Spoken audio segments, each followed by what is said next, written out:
Hello and welcome back. आज की इस वीडियो में हम कोऑपरेटिव सोसाइटीज़ की कुछ कमिटीज़ को डिस्कस करेंगे। हमने जो लेजिस्लेशन की सीरीज़ कोऑपरेटिव सोसाइटीज़ की है उनमें कुछ कमिटीज़ को ऑलरेडी डिस्कस किया। मैंने सोचा कि एक शॉर्ट सा वीडियो आपके लिए बनाया जाए जिसमें कमिटीज़ की इम्पोर्टेंट रिकमेंडेशंस और एक क्रोनोलॉजिकल ऑर्डर को आप याद कर पाए। चलिए गाइस शुरू करते हैं। अगर बात करते हैं प्री इंडिपेंडेंस की कोऑपरेटिव कमिटीज़ की, तो हमारा पहला सेक्शन जो होगा इसमें हम जो प्री इंडिपेंडेंस कोऑपरेटिव कमिटीज़ बनाई गई उनको डिस्कस करेंगे। The first committee was second famine commission of 1901। Second famine commission of 1901 की जो मेजर रिकमेंडेशन थी, आप इसको याद रखिएगा, it recommended the establishment of rural agriculture bank. अगर आप याद करेंगे ये वही टाइम है जब हमारा एग्रीकल्चर सेक्टर सीरियसली सप्रेस था, इंडेप्टेड था, तो गवर्नमेंट एक कंटिन्यूसली चाहती थी एक सोल्यूशन निकालना क्रेडिट स्ट्रक्चर को स्ट्रेंथ करने के लिए। इसलिए जो है this was recommended by second famine commission कि क्या किया जाए, एक रूरल एग्रीकल्चर बैंक को एस्टेब्लिश किया जाए। Now, the moving to the next committee is Edward Locke Committee. Edward Locke Committee हमारे लिए इम्पोर्टेंट इसलिए बन जाती है कि ये कमेटी थी जिसने रिकमेंडेशन दी गवर्नमेंट को और उसके बिना पे गवर्नमेंट ने कोऑपरेटिव सोसाइटीज़ बिल को पास किया ऑन 25 मार्च 1904। यानी जो पहली लेजिस्लेशन हमारी थी that is Credit Societies Act of 1904. This legislation was passed based on the recommendations of this committee. यानी जो क्रेडिट स्ट्रक्चर को स्ट्रेंथ करने का जो गवर्नमेंट का मोटिव था, based on the recommendations of Edward lock committee, credit societies act of 1904 was passed. Now अगर हम एडवर्ड लॉक कमेटी की बात करेंगे तो इसमें रिवीजन हमारा होगा कि एडवर्ड लॉक कमेटी के बाद जो हमारा क्रेडिट सोसाइटीज़ एक्ट आया, इसने रूरल और अर्बन क्लासिफिकेशन दी थी कि हम एक रूरल और अर्बन कोऑपरेटिव सोसाइटीज़ बनाएंगे। Okay, now another important thing that you need to remember, Edward Lock committee में जो गवर्नमेंट ने अपॉइंट किया था as an member, that was Mister Nicholson. So Mister Nicholson is associated with Edward Lock committee.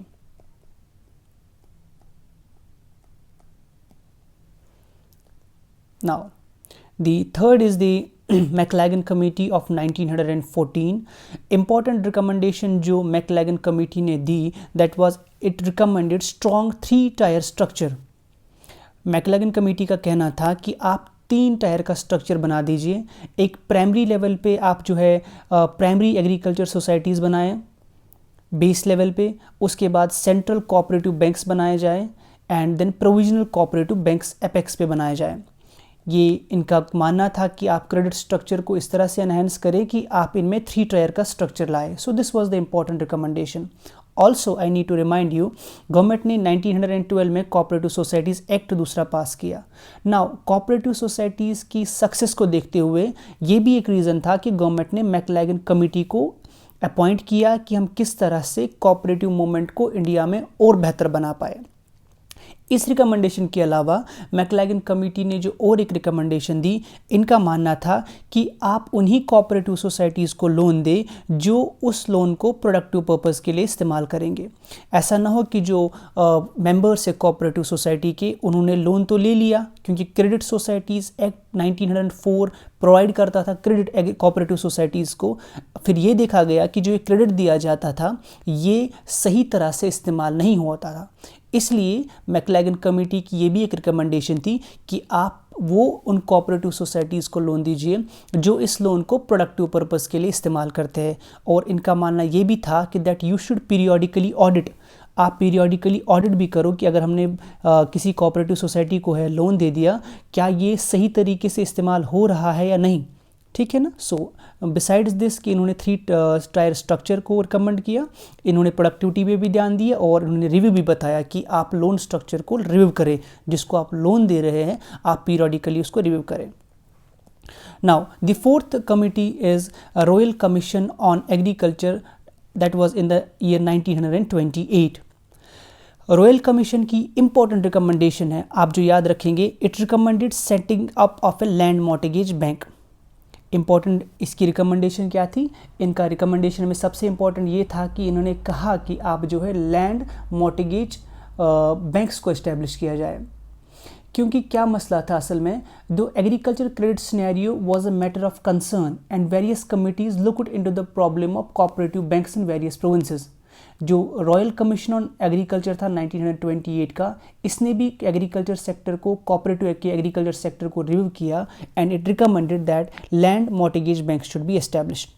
Now इसके साथ आप याद रखिएगा H culvert was associated with Royal Commission on Agriculture. The fifth committee that we will discuss here is the Mehta Committee of 1937. Mehta Committee की important recommendation थी, it recommended reorganization of cooperative credit societies as multi-purpose cooperatives. Important recommendation है इनकी। Mehta committee का कहना ये था कि हमने जो अभी तक कोऑपरेटिव क्रेडिट सोसाइटीज़ बनाई है, हम इनको रीऑर्गेनाइज करें और उन्हें मल्टीपर्पज़ कोऑपरेटिव सोसाइटीज़ की शेप दें। जैसा कि आपको पता है कि मल्टीपर्पज़ कोऑपरेटिव सोसाइटीज़ किसे कहते हैं। So we have to remember this recommendation of Mehta committee which said that reorganisation of cooperative credit societies as multipurpose cooperatives. असल में 1934 में आरबीआई का एस्टैब्लिशमेंट होता है। 1934 में जब आरबीआई एस्टैब्लिश होता है, आरबीआई के एक्ट में, जो आरबीआई एक्ट 1934 है, उसमें इटसेल्फ वो स्टेट करता है कि आप जो है आरबीआई को मैंडेट देता है कि to set up an agriculture credit department. और एग्रीकल्चर क्रेडिट डिपार्टमेंट किस लिए सेटअप किया जाए, ताकि आप कोऑपरेटिव्स को एनहांस कर पाए। इसीलिए गवर्नमेंट ने एक कमेटी बिठाई in 1937 that recommended that the cooperative credit societies should be reorganised as multipurpose cooperatives. Now the sixth committee that is important for us is the Gadgil committee, Gadgil Committee of 1944. It gave different recommendations.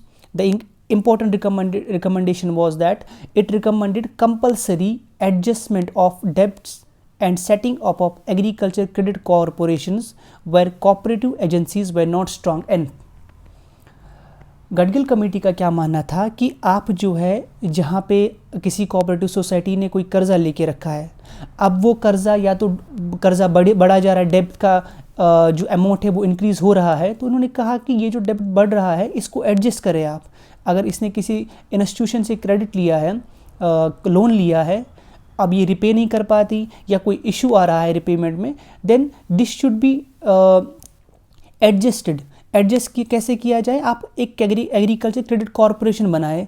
Agriculture credit corporation क्या करेगा, जहाँ पे जिन cooperative societies के पास अब इतनी ability नहीं है कि वो लोन को रिपे कर पाए, वो अमाउंट कौन सा एग्रीकल्चर क्रेडिट कॉरपोरेशन उन इंस्टीट्यूशंस को प्रोवाइड करेगी।